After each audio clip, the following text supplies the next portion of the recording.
Have you heard of Jonathan James, the world's most dangerous hacker? Growing up in the 80s and 90s, Jonathan's passion for technology led him down a dangerous path. He committed cybercrimes against companies like NASA and the Department of Defense, causing millions of dollars in damages.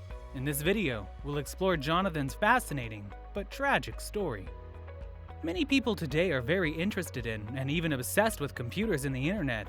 But just a few decades ago, computers were a luxury, and few people had the technical knowledge to use them. In 1971, the release of the Intel 44 microprocessor made computers cheaper and easier to manufacture, and by the early 1980s, about 8% of households had a computer. While 8% may not seem like a lot compared to today's statistics, 89% of households own at least one computer. It was still a significant amount at the time. It was during this period that Jonathan James, the first juvenile to be sentenced to a detention center for cybercrime in the US, began his story. His obsession with computers eventually caused his life to spiral out of control. Jonathan's tragic story began in 1982 when his parents settled in Miami-Dade County, Florida. Jonathan was born in 1983, and as a young child, he became consumed with playing computer games on his father's work machine. This was a time before studies into computer and internet addiction had even begun, so it was not yet understood how harmful this kind of behavior could be. Jonathan's parents were worried about his health and education because he was addicted to his computer. They tried to use parental controls to limit his computer use, but this only made Jonathan more determined to find ways to bypass them. He became more interested in how computers worked and even learned the C programming language. Robert James, Jonathan's father, once found out that Jonathan had replaced the Windows operating system on the computer with Linux because he was curious about how it worked. At the time Jonathan was growing up, computers weren't as easy to learn as they are now, and the internet was still new. Despite this, Jonathan showed impressive knowledge for his age. The World Wide Web was introduced in 1990, and resources for learning about computers were not as readily available as they are now. Back in the early days of the internet, using browsers to find information was difficult and not very user-friendly. It wasn't until 1993 that the first widely used browser, called Mosaic and later renamed Netscape, was created.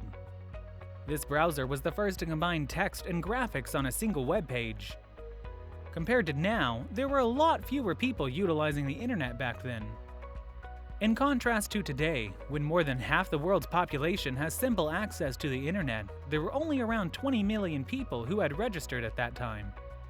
When Jonathan was about 13 years old, his parents became concerned about his computer use and decided to take it away.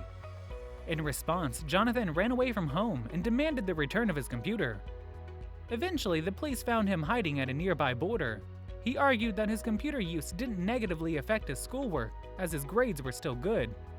Jonathan had the ability to change his grades because he had access to the Miami-Dade County school system.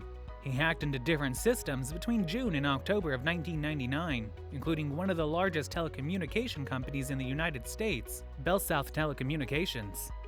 Although what he did was a serious offense, Jonathan didn't destroy or damage any data, and he didn't steal or transfer any information from the company, as far as they knew. It's surprising that Bell South Telecommunications, a big company with security measures, didn't even detect that Jonathan had breached their systems.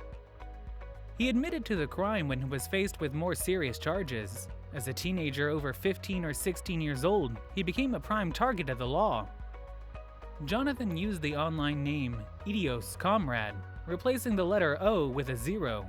He went on a hacking spree and gained access to important government systems such as the DTRA, or Defense Threat Reduction Agency, and NASA, or National Aeronautics and Space Administration. However, he did not directly hack into these agencies or have any intention to do so. In June 1999, he stumbled upon a vulnerable server in Huntsville, Alabama while searching for servers to compromise. He inserted malware that allowed him to take control of 13 computers in the system. It was later discovered that he had hacked into the Marshall Space Flight Center, which was responsible for rocket engine development, testing, and maintaining communication for the International Space Station.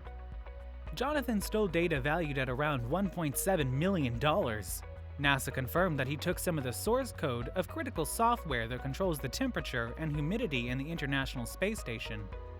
NASA didn't realize this until later and had to shut down its systems for 21 days. This caused $41,000 worth of damages.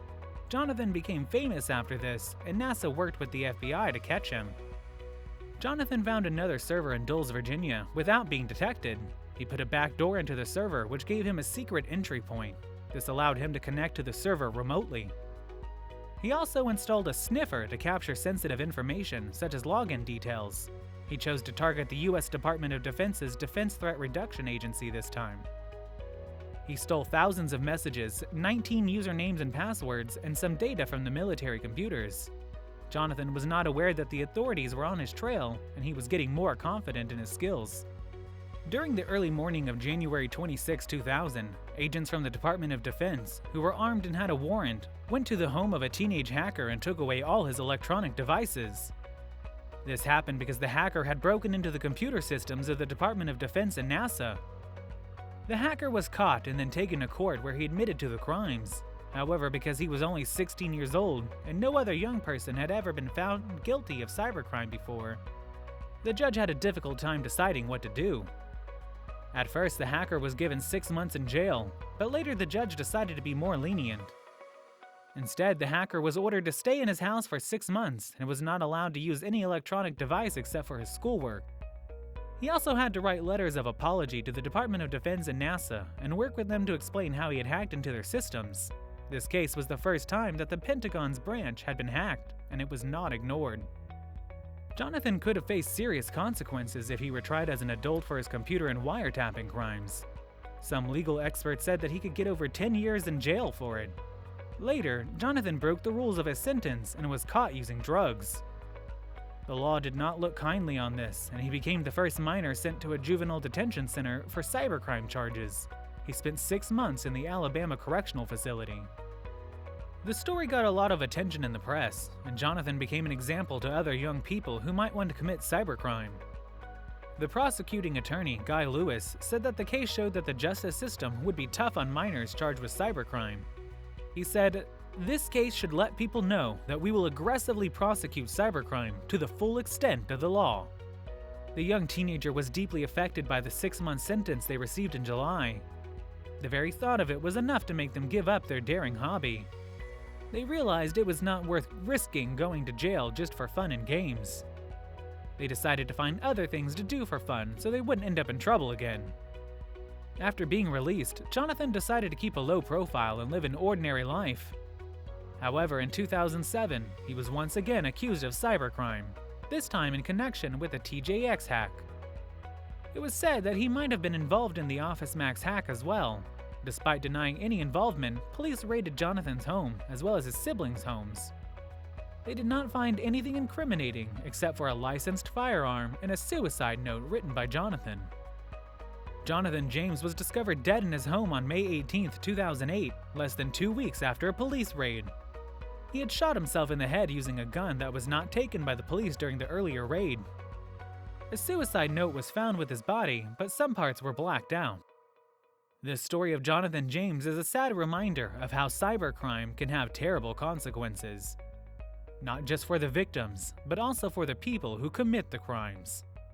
It also shows just how important it is to recognize and deal with computer and internet addiction, which can lead to a dangerous behavior if left uncontrolled. Thanks for watching this video. See you in the next one.